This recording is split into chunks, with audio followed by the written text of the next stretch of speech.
Once upon a time, there lived a hard-working man named Ikenna and his devoted wife, Adaeze. Their union was blessed with two children, and their home was filled with laughter and warmth. Adaeze was a patient and loving woman, always ensuring that her husband was well fed and that their children were raised with good morals. But despite her unwavering devotion, Ikenna began to desire something new, something exciting. One day, a beautiful maiden named Amaka caught Ikenna's attention. She was younger than Adaeze. Men admired her wherever she went. Ikenna, blinded by his desires for something exciting, became obsessed with her beauty. Ikenna started to change. He became distant, always finding faults in Adaeze, no matter how hard she tried to please him.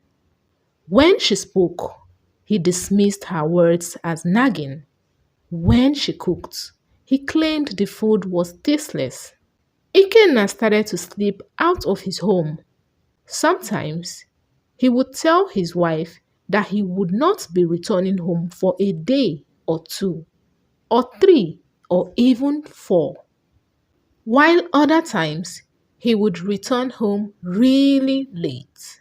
Whenever Adaeze tried to know why her husband was staying away from home or returning late, he would dismiss her. One day, Adaeze's friend named Oluchi told her that she had seen Ikenna with Amaka severally at the village inn. Oluchi had expected Adaeze to get so angry and threaten to deal with Amaka, but Adaeze stayed calm, though she looked obviously sad. She wondered where she had gone wrong in fulfilling her duties as a wife. She had never refused Ikenna from touching her, nor kept him hungry. Oluchi told Adaeze not to sit and allow another woman take her husband away from her. But Adaeze told Oluchi that Ikenna was an adult, and whatever relationship he had with Amaka was a decision he made as an adult. At first, life with Amaka felt like a dream, but as days turned into weeks, Amaka started to grow bored. Some days, Ikenna would return looking sad from having a bad business day that was non-profitable, and he would expect Amaka to encourage him and wish him well like his wife Adaeze, but she would always demand for money, as if she had not heard him say he had a bad day at business. Amaka got tired of his complaints. He was her source of getting money, and she didn't care if he had a bad day or not. All she wanted was to have fun and collect money.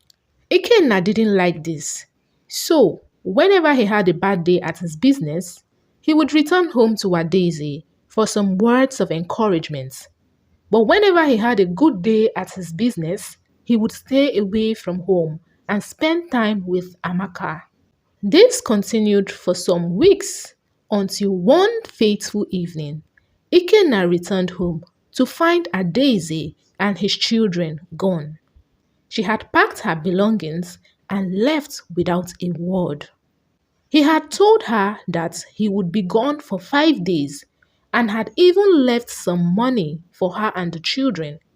He also discovered that she had taken all the money he was saving at home. Ikenna got really angry that Adaeze had no right to leave his house without his permission. And even if she wanted to leave, she could have left alone and not take his children with her. First thing the next morning, Ikenna went to Adaeze's father's hut, thinking she had gone there. But her parents were shocked to hear that Adaeze had moved out and they did not know of her whereabouts. This got Ikenna really frustrated. He went to the king and told him about his missing wife and children so that the king would conduct a search. The king conducted a search, but no one found Adaeze nor his children. Days turned into weeks, and weeks turned into months, but there was no sign of Adaeze nor his children. Within this period, Ikenna had stopped seeing Amaka because she had become too demanding and his business was suffering loss. Each morning, he woke up hoping that Adaeze would return, but she never came back.